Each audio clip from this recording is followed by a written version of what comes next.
is the Big O Show. This is the Big O Show. Friday, it's one of those, when Sean is off, then I've got to be the magic man too, working the buttons, and so we got it done. Yes. I was afraid I wouldn't be allowed to come on otherwise, and would have to push products myself. Because I can set you up in a lovely 2022. Let's do it. Go ahead, set me up, please. I need one. I need an electric car. Actually, is what I need. Do you have the chips? All right. By the way, lots of electricity in that Celtics Milwaukee series, brother. Yeah. Wow. And the Heat got what they wanted.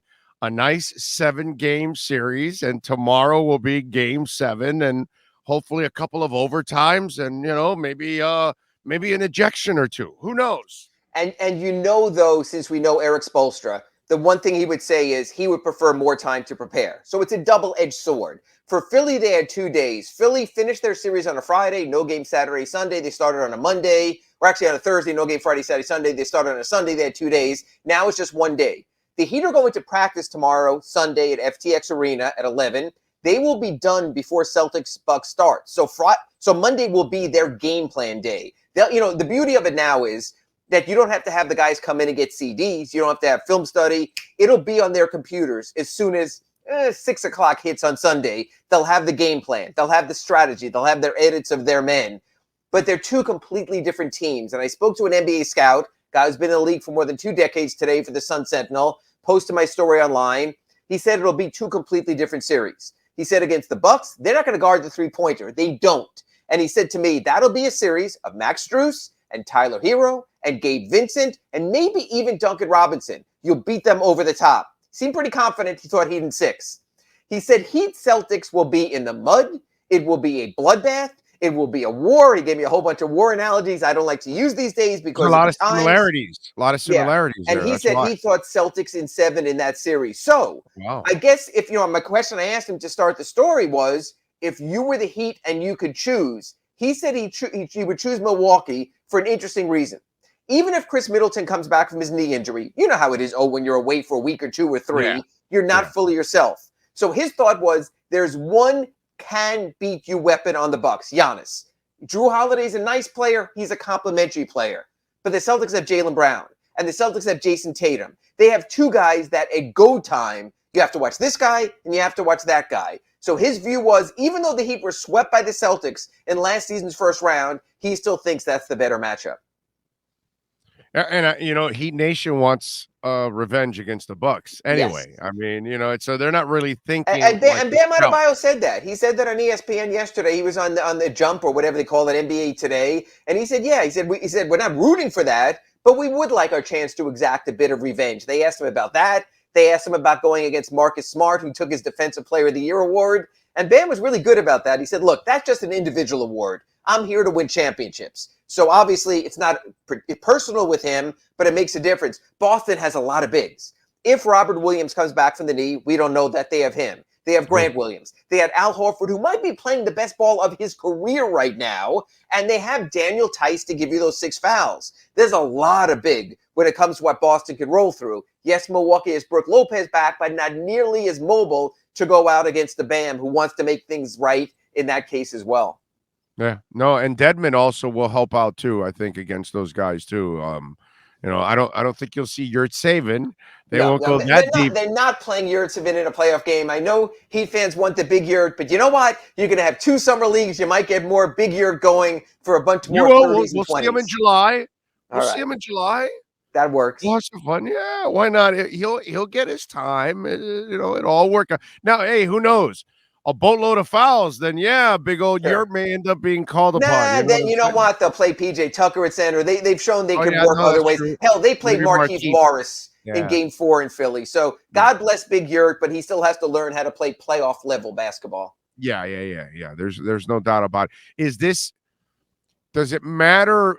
I know you said, or the scout said Duncan would be even, part of the 3-point guys against Milwaukee.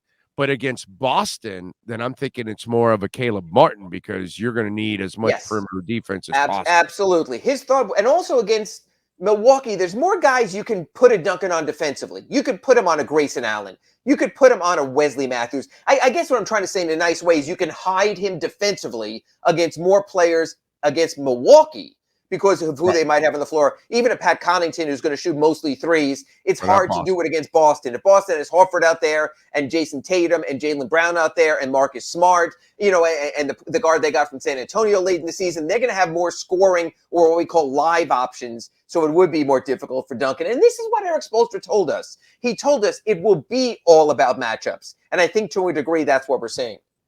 All right, Golden State took care of business. The sad part, the John Moran injury, although Memphis made it nice and interesting a couple of nights ago with their ass kicking of Golden State, but Golden State finally finished it off.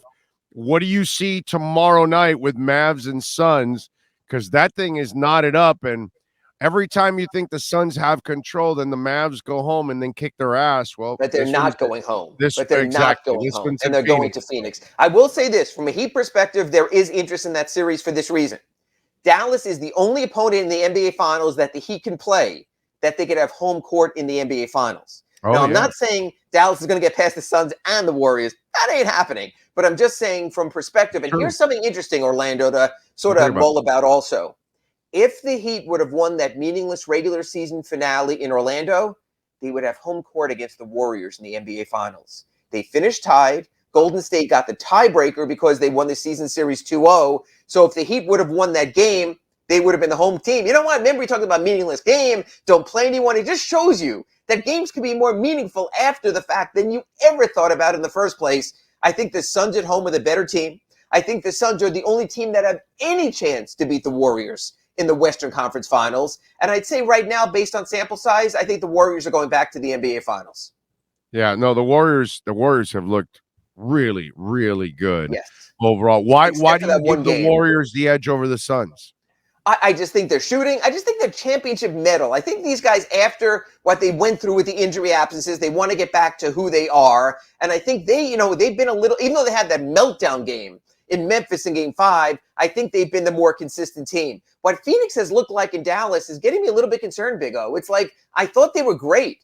This Dallas team is a run-of-the-mill team that lost Doncic early in the playoffs, were able to push through, but come on. You're talking about Jalen Brunson, who's had a breakout playoffs, but he's your second-best player, and Dorian Finney-Smith. They have a lot of nice guys, but I think they've already overachieved. I think the Dallas Mavericks getting to a Game 7 of the Western Conference semifinals has made their season beyond anyone's projections of what they could be, that they're further along than the Denver Nuggets. They're further along than some of the other teams in the West. I see it as Phoenix, Golden State. I see it as Golden State over Phoenix. I will say this. I love Brunson's heart, bro. Yes. I mean, I love his heart. He'll get paid. He will get paid. Yeah, no, but not only that, he's a tough little son of a bitch. I mean, he'll take a punishment, and he's one of those guys that could have played in the 90s and wouldn't have been afraid to go into the redwood trees. You know what I mean? Like Iverson used to do. Yes. I just like the way that he is fearless, dude. And that you just got to tip your hat. You know what? He's a young Kyle Lowry to a degree. He doesn't care about his size. He just plays with his heart. You're correct. Did Daryl Morey publicly just kind of lie to himself yesterday when talking about the Sixers and talking about James Harden and a whole off season and getting to more and is that a general manager that has no choice but to justify a trade because he's kind of stuck in this position, and obviously he's not stuck. He's not stuck because he's a cut and run guy. That's the problem. So number one, he says he's going to keep Doc Rivers.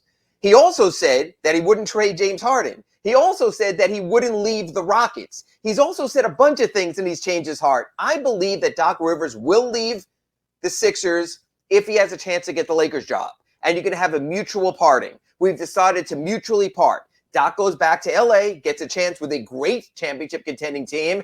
Daryl Morey can say, we love Doc, but we have to move on. Amicable parting. So we have to keep an eye on the Lakers situation. The James Harden situation is he can opt back in for $46 million, which is absurd as it is, or renegotiate for this almost $250 billion contract. A sane person would say no. But Big O, here's the difference. Daryl Morey can always give him the money, and if it doesn't work out, He washes his hands and moves on. He pulled the ultimate Urban Meyer in Houston. Remember? He was taking time off to spend time with his family. Yeah, until a better job came along in Philadelphia, and then he showed up there. So what's going to happen is Daryl Morey will give someone else's money to James Harden. And if it all goes to crap, he'll go, I really got to spend more time with my family. And he'll be out of there. And it's interesting, Big O.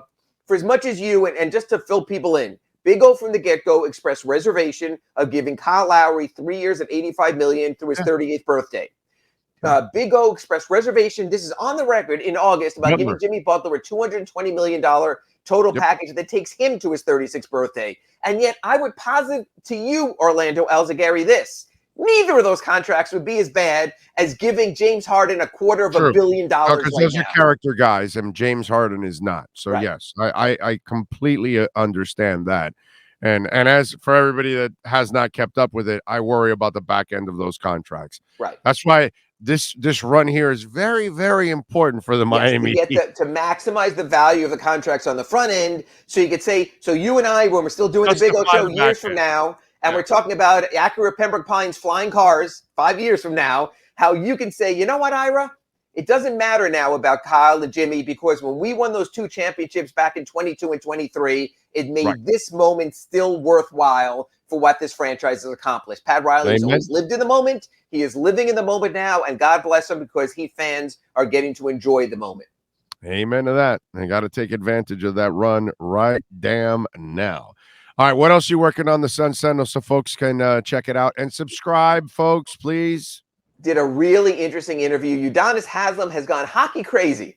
He was introduced to the game by the Panthers, Anthony Duclair. He then found out that the Panthers have the only black assistant general manager in NHL history. Those two, he became close there, him and Brett Peterson. They started talking about business plans and life. Spoke to Brett also about that. And now UD told me it's been a rough week at his house because his wife is from Washington and she was a Capitals fan. Oh. But he told me, he said, I love the Panthers because they're almost like the Warriors of the NBA, the way they score. He goes, Ira, these guys score like nobody's business. And these guys come back like nobody's business. So I know he's Mr. 305 for basketball, but apparently living in Southwest Ranches, he's Mr. 954 when it comes to hockey. So you have a full column there in the Sun Sentinel. It'll be in tomorrow's paper. It's posted online. But UD is taken to the ice. Yeah, UD's he's pure South Florida like me, bro. That's the way he rolls. You got to love that. All right, follow him on Twitter at Ira Heatbeat and catch the work at the South Florida Sun Sentinel and catch him 3 times a week doing his thing here on our platform. As always, Ira, thank you. Have a great weekend, my friend. Just like Acura Pembroke Pines, we're even open on Saturdays. Thank you, Big O. There you go. That is Ira Winderman, baby. Gotta love it. And our Acura of Pembroke Pines Miami Heat report. All right. Gotta love Ira. There's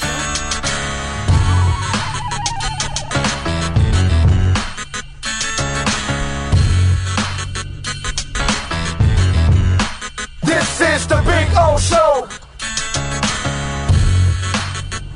This is the Big O Show.